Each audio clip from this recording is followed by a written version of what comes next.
Hey, it says I have a delicious recipe for a spicy Thai fried rice.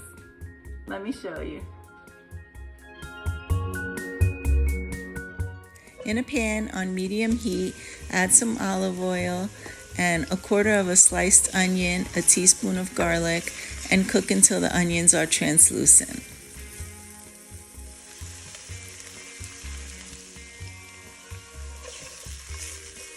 I added a tablespoon and a half of penne curry paste made by May Ploy. I found that at my Thai Asian store. Now I'm adding a little extra olive oil so that the curry paste could melt a little better.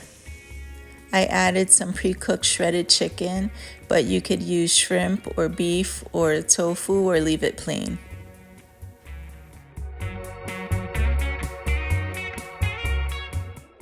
Now I'm adding about 4 cups of leftover jasmine rice.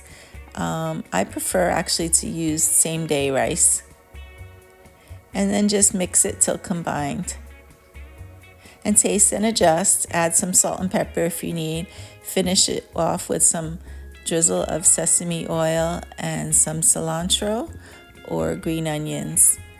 This makes a quick weeknight dinner that's budget friendly that I think your family will love. Don't forget to squeeze it with a little bit of lime because that really adds to the flavor. Thanks for watching. I hope you love this. Please like, subscribe, and share. Take care till next time.